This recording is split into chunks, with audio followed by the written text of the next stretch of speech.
Bus ప్రయాణంలో తీసుకెళ్ళి జాతికి అంకితం చేసినాం. ఆనాటి నుంచి ఈనాటి వరకు 10,500 కోట్ల రూపాయలు మా ఆడబిడ్డల కోసం ఆర్టీసీ కార్పొరేషన్కి ఈరోజు రాష్ట్ర ప్రభుత్వం చెల్లించింది.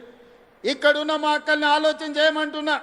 2023 డిసెంబర్ 9 తర్వాత ఎక్కడైనా ఏ బస్సులో అయినా ఏ ఆర్టీసీ కండక్టర్ అయినా ఒక్క రూపాయి కానీ ఒక్క పైసా కానీ మిమ్మల్ని టికెట్కు పైసలు అడిగిండా? మీరు ఆలోచన చెయ్యండి. అడుగుతుండ్రా అక్క? ఎవరైనా అమ్మగారింటికి పోయినప్పుడు అడిగినరా? అమ్మవారి దర్శనానికి పోతే అడిగినరా? హైదరాబాదు నగరానికి వస్తే అడిగినరా? రాష్ట్రంలో ఎక్కడికి వెళ్ళినా ఏ ఆడబిడ్డ కూడా అనా పైసా చెల్లించకుండా ఆర్టీసీ బస్సులో ఉచిత ప్రయాణం చేస్తుంటే కొంతమందికి కడుపు నొప్పి లేచి వాళ్ళ మనసంతా విషం, కడుపు నిండా విషం, కళ్ళల్లో నిప్పులు పోసుకొని ఆటో డ్రైవర్లను రెచ్చగొట్టి ధర్నాలు చేపించి ఆడబిడ్డలకు ఉచిత బస్సు బంద్ చేయాలని రోడ్డు ఎక్కింది. నేను ఆ పిలిపించిన మా అక్కలకు, అక్క ఎవ్వడు రోడ్డు ఎక్కితే వాళ్ళ ఇంట్లోండే ఆడబిడ్డ బువ్వ బంధు పెట్టుర్రి, సలాకి కాల్చి వాతలు పెట్టుర్రని. ఒక్క దెబ్బకే అర్థమైంది. మా అక్కలందరూ తయారైనరు. ఒకరొకరిని జుట్టు పట్టుకొని వంగబెట్టి గుద్దే పరిస్థితి వచ్చిందని రెచ్చగొట్టిన రాజకీయ నాయకులు తేలుగుట్టిన దొంగల్లాక మంచం కింద దాచుకుంటున్నారు. ఇవాళ వాళ్ళ బాధ ఏందో నాకు అర్థమవుతలేదు. మా పిల్లలు చదువుకోనికే మంచిగా పోతున్నారు. ఇంతకుముందు పక్కూరికి పోవాలంటే, ఆడపిల్లని చదివించుకోవాలంటే బస్సు కిరాయితో పాటు ఎక్కడ పంపాలనో కష్టం ఉండే. ఇవాళ ఆడపిల్లలు గ్రామీణ ప్రాంతాలలో పక్క ఊరికి ఆర్టీసీ బస్సులు వెళ్ళి ఇవాళ చదువుకుంటున్నారు. పాఠశాలల్లో ఆడపిల్లల డ్రాప్అవుట్స్ తగ్గిపోయినాయి. ఈరోజు విద్యా శాతం పెరిగింది. ఆడపిల్లలు విద్యలో రాణిస్తారు. ఆడపిల్ల ఎప్పుడైతే చదువుకుంటుందో ఆ కుటుంబం బాగుపడుతుంది, ఆ కుటుంబం ఆర్థికంగా నిలబడుతుంది. అందుకే ఆడపిల్లల్ని చదువుకోవడానికి అవసరమైన సంపూర్ణమైన సహాయాన్ని ఈనాడు ఆడపిల్లలకు అందించినాం. ఇదే కాదు, గ్రామీణ ప్రాంతాలలో పాఠశాలలు ఉన్నాయి. గతంలో కాంట్రాక్టర్లకు ఇచ్చేటోళ్ళు చిన్న చిన్న పనులు ఉంటే మెయింటెనెన్స్ ఎవరికో ఇచ్చేది. నేను వచ్చిన తర్వాత సీతక్కని అడిగి అమ్మ ఆదర్శ పాఠశాల పేరు మీద అన్ని 27,000 పాఠశాలల్ని ఈరోజు నిర్వహించడమే కాకుండా వాటిలో ఏమైనా సమస్యలు ఉంటే పరిష్కరించుకునే బాధ్యత కూడా ఈనాడు మా ఆడబిడ్డలకే ఇచ్చినాం. ఇదే కాదు, ఇవాళ పాఠశాలల మధ్యాహ్న భోజనానికి అవసరమైన సరఫరా చేయాల్సిన నిత్యావసర వస్తువులను ఈరోజు ఆడబిడ్డల ద్వారానే సరఫరా చేపించే పరిస్థితి తీసుకొచ్చినాం. ప్రభుత్వ కార్యాలయాలలో ఉండే క్యాంటీన్లు ఒకప్పుడు కాంట్రాక్టర్లకు ఇచ్చేది. కానీ ఈనాడు ఇందిరా మహిళా శక్తి క్యాంటీన్ల పేరు మీద మా ఆడబిడ్డలకు, మా సంఘాలకే ఈరోజు అప్పచెప్పి వాటిని నిర్వహించే విధంగా ఈరోజు ముందుకు తీసుకెళ్తున్నాం. ఇదే కాదు, ఒకనాడు పెట్రోల్ బంకులు అంటే హైవే వెంబడి వెళ్తుంటే రిలయన్స్ పెట్రోల్ బంక్ అని అంబానీల పెట్రోల్ బంకులు కనిపించేది. కానీ మా నారాయణపేటకి వెళ్తే మా ఆడబిడ్డల పెట్రోల్ బంకు కనిపిస్తుంది. నెలకు 5-6 లక్షల రూపాయలు సంపాదించుకుంటున్నారు. అంబానీతో పోటీ పడి, రిలయన్స్తో పోటీ పడే పెట్రోల్ బంకుల నిర్వహణ ఈనాడు రాష్ట్రం నలుమూలల మా కలెక్టర్లకు ఆదేశాలు ఇచ్చిన ఎక్కడ ప్రభుత్వ స్థలాలు ఉన్నా మా ఆడబిడ్డలకు పెట్రోల్ బంకులు పెట్టడానికి స్థలం ఇవ్వండి. ఈరోజు అంబానీతోని వాళ్ళు పోటీ పడాలి అని. ఇక సోలార్ విద్యుత్ అనగానే అదానీ గుర్తొస్తాడు ఈ దేశంలో. అదానీ గొప్ప వ్యాపారవేత్త అని చెప్పుకుంటుంటాడు. అట్లాంటి అదానీతోని 1000 మెగావాట్ల సోలార్ విద్యుత్ ఉత్పత్తి చేసే వ్యాపారాన్ని మా ఆడబిడ్డలకు ఇచ్చి విద్యుత్ శాఖతో ఒప్పందం చేపించి మా బట్టి విక్రమార్క గారితో మీకు నిధులు విడుదల చేసే విధంగా చేపించి ఈనాడు అంబానీతో అదానీతోని కూడా సోలార్ విద్యుత్ ఉత్పత్తిలో ఈరోజు మా ఆడబిడ్డలు పోటీ పడే విధంగా, వ్యాపారంలో రాణించే విధంగా ఈరోజు ఆడబిడ్డలను మనం ప్రోత్సహిస్తున్నాం. అదే కాకుండా ఇవాళ 22 ఇంతకుముందు కార్పొరేట్ కంపెనీలు వాళ్ళ నెలవారీ సమీక్షలు వాళ్ళ కార్పొరేట్ కార్యాలయంలో పెట్టుకుంటారు. మా ఆడబిడ్డలు ఊర్లలో మహిళా శక్తి భవనాలు లేక చెట్టు కింద కూర్చునేటోళ్ళు. సరిగ్గా వారం 10 రోజుల కింద 8,000 మహిళా స్త్రీ శక్తి భవనాలను ఒకేసారి ప్రారంభించుకొని మేము గ్రామ పంచాయతీ కట్టాలంటే భూమి దొరకలే. మా అధికారి దివ్యని అడిగిన, ఎట్లా సాధించిందమ్మా మా ఆడబిడ్డల టెక్నిక్ ఏదో నాకు చెప్పండి అని. నల్గొండ జిల్లా మా జిల్లా మహిళా శక్తి ప్రెసిడెంట్ నాకు చెప్పింది, సార్ మన సర్పంచ్ ఎలక్షన్లు వచ్చినప్పుడు మాకు భూమి ఇస్తేనే మీ ఓటు సంగతి చెప్తామంటే అందరు లైన్లో నిలబడి మాకు భూములు ఇచ్చిండ్రు అని చెప్పింది. ఇన్ని రోజులు ఆ ఐడియా మాకు రాలే, ముఖ్యమంత్రి అయినా కానీ. మా అక్కలు సరిగ్గా నరం చూసి ఒత్తిండ్రు. అందరు స్థానిక సంస్థల ప్రజాప్రతినిధులు 8,000 భవనాలు కట్టుకోవడానికి భూములు అప్పచెప్పారు. ఇవాళ వాటికి నిధులు కూడా మా సీతక్క మంజూరు చేసింది.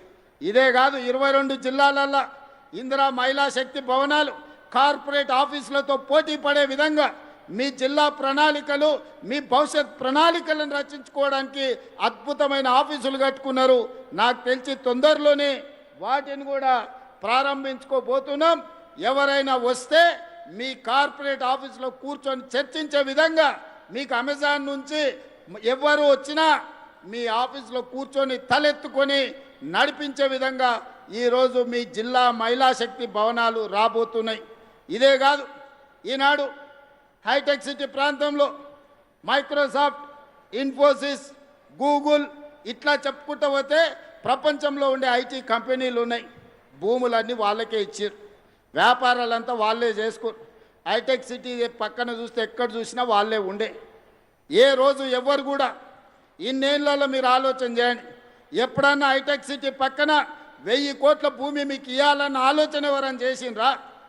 ఇవాళ మీ సోదరుడు ముఖ్యమంత్రి ఉన్నాడు కాబట్టి, మా ఆడబిడ్డల ఆశీర్వాదంతో ప్రజాపాలన ఏర్పడ్డది కాబట్టి, మా ఆడబిడ్డల కోసం హైటెక్ సిటీ పక్కన 1000 కోట్ల భూమినిచ్చి 106 స్టాల్స్ ఇవాళ పెట్టి రాష్ట్రం నలుమూలల మీరు ఉత్పత్తి చేస్తున్న వస్తువులను ప్రపంచానికి ప్రదర్శించే విధంగా ఈరోజు అద్భుతంగా మీరు నిర్వహించుకుంటున్నారు.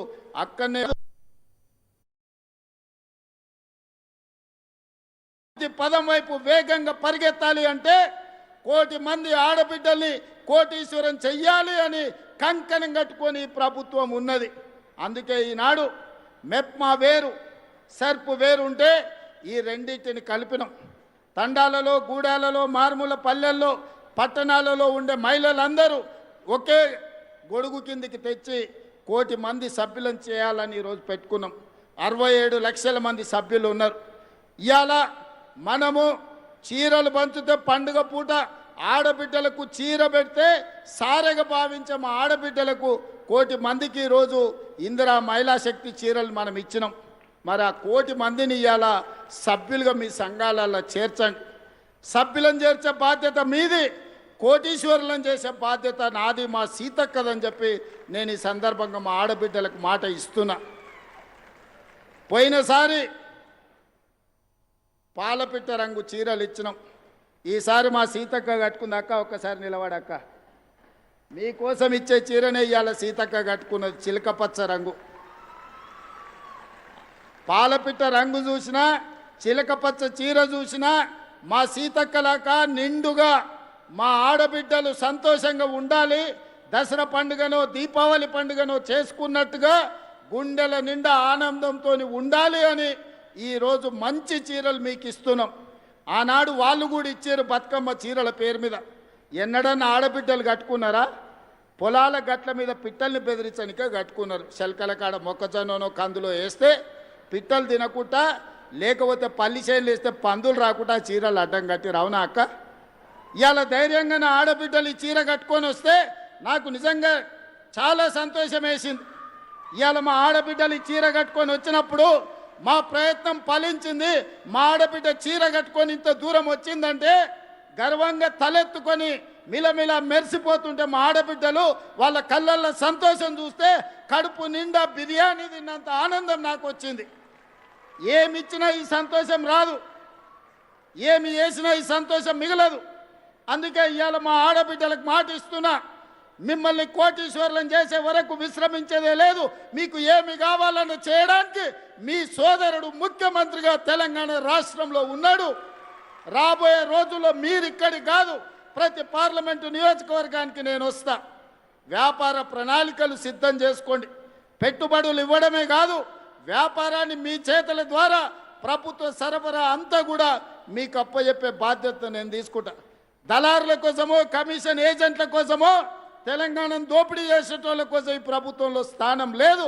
ఆర్థికంగా నిలబడే మా ఆడబిడ్డలకు అవకాశం ఇచ్చే బాధ్యత ఈ ప్రభుత్వం తీసుకుంటుంది. ఈ ప్రభుత్వం మీది, ఈ ప్రభుత్వం మనది. ఈ ప్రభుత్వంలో మహిళా శక్తికి చోటు ఉంది. 1 కోటి మంది మహిళల్ని కోటీశ్వరులను చేయడమే లక్ష్యంగా 2034 వరకు మీ ఆశీర్వాదంతో ఈ ప్రభుత్వాన్ని నడిపిస్తాం. మా సీతక్క మీకు తోడుగా ఉంటుంది. సీతక్క నాయకత్వంలో మా ఆడబిడ్డలందరినీ కూడా నిలబెట్టే బాధ్యత నేను నా మంత్రివర్గ సహచరులను తీసుకుంటాం. అందుకే ఈనాడు ఇంత మంచి కార్యక్రమం వివిధ ప్రాంతాల నుంచి వచ్చి ఒక మంచి కార్యక్రమాన్ని ప్రారంభించుకుంటున్నారు. ఈ కార్యక్రమం మీలో ఆర్థిక శక్తిని పెంపొందించాలి. భవిష్యత్తులో మీరు శక్తి ఎదిగినా కొద్దీ 3